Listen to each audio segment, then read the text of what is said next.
Hey, what's up, guys? Got some deadlifts today.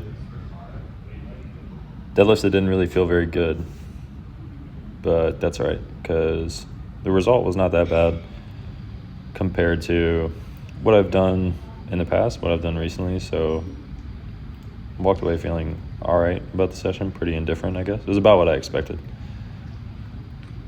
Kind of struggled with the straps today. I don't really know in the past if I've done double overhand grip for reps on deadlift or if I've ever done this kind of like over under grip, but doing this over under grip with the straps is such a cumbersome setup. And anytime I'm doing something in the gym heavy, which is most of what I do in the gym, if anything's cumbersome, it just kind of pisses me off and like gets me out of the mindset that I have to be in. Not that it's like a super dialed mindset or anything. I just don't want to have to worry about setting something up like straps, something as like silly as that, before doing something very hard.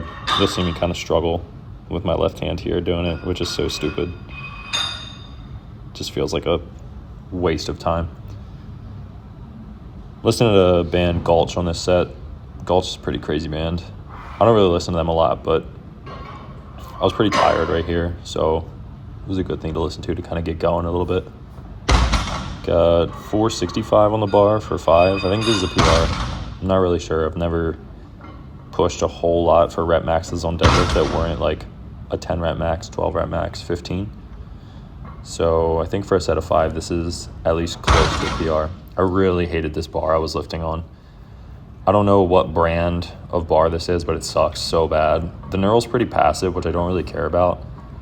The diameter is pretty standard. It's like a 28.5 mil bar. But it's got these like stupid chunky collars on the end, almost like a deadlift bar, which you would think would make the lift feel easier because it's displacing the load out further. So you're able to get a little more like flexion in that bar before you stand it up. But something about it just felt terrible. I don't really know. Maybe like the tensile strength of the bar is different than what a standard one would be, so it bends a little differently. I'm not usually somebody that would notice something like that because I'm literally just picking the bar up on a deadlift, but this bar felt terrible.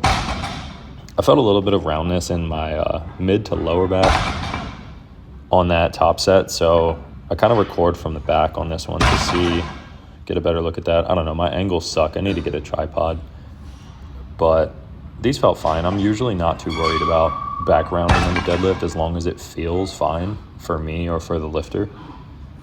I think upper back roundness is pretty paramount to deadlift success, so I try to maintain a good bit of that, but a little bit of lower back roundness is probably fine as long as it's not like screaming in discomfort at you.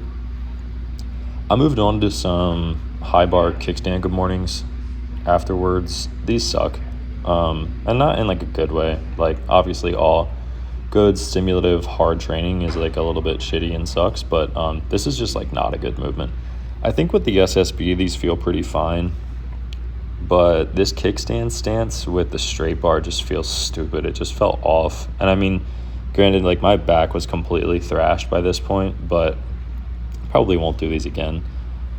I see a lot of like bullshit on the internet as far as strength and conditioning goes of people just like randomly doing like a good exercise but then making it kickstand or like single leg or like single arm or like alternating just to, I don't even know, like increase the level of perceived difficulty, but you're not inducing any more of a stimulative effect from an exercise like that. You're just changing the task with like some small degree of coordination, which is going to interfere with you training tissue really hard. And if you're going into the gym and doing lifts like this without the goal of training tissue hard, I'm not really sure what your task is or what your goal is. Of course, there are other reasons to train and other goals to have as far as training goes, but in most cases, people doing good mornings or lunges or a dumbbell bench press or a row or an overhead press of any sort, most of those people's goal in that task of that exercise, whether it's like a press or row or lunge or whatever it is to train tissue hard. And if you're just doing one side, alternating to the other side, you're just increasing the rest time between each rep and lessening the overall stimulative effect of the movement. So I'm not really sure why people do that. And if you're just going to take a deadlift and make all of it single leg or all of it kickstand, all of it's going to have to be lighter. So the benefits, of which there are several, of training and exercise very heavy are kind of thrown out the window at that point if you're just going to train everything unilateral. Maybe I'll get more into how I feel about that on a video in the future, but you should still train unilateral stuff hard, but there's a lot of camps and a lot of people who think that training bilateral is harmful, or people who don't know how to articulate to clients or athletes or whatever the benefits of training things bilaterally and heavy, and not only the benefits but the lack of risks when compared to something unilateral. It's just training. It's all training. It should all be hard. It should all be stimulative. And demonizing one or the other is stupid. Kind of fucked around with this 45 hyper a little bit. On this first set, I use kind of like an arch back to feel this more in my hamstrings, and the second one I use a little more round back to feel this more in my back. So I'm really just doing this to feel good after destroying my back. I would be lying if I said that this is making me stronger or this is like helping me recover or anything. That's all bullshit. One thing I wanted to touch on in this video in the little bit of time I have left is what aren't the reasons why I train. A lot of people like to talk about why they train or get themselves in a mindset of why they train or what they do this for, whatever that's supposed to mean.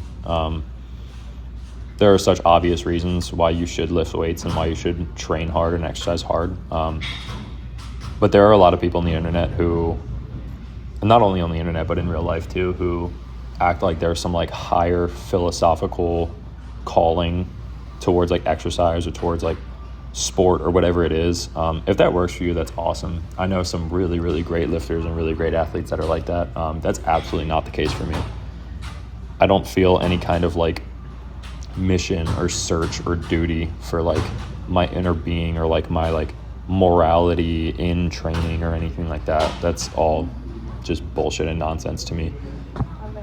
I just train hard to stimulate my mind, to exercise, to reap the benefits of that, and that's good. There's no more like humbling mission for me to be after. There's nothing really more than that. There's no agenda or no mission to seek who I am. If that works for somebody, that works for somebody. I've always found that kind of odd. But yeah, training is good, and you should train hard, and everybody should train hard. I don't think that there's much of a philosophical search in that or some like deep, meaningful thesis behind that. It's just good stuff. It's entertaining and it's fun. It's really all I got. So thanks for watching, guys. Try to put out some kind of bench video soon. Later.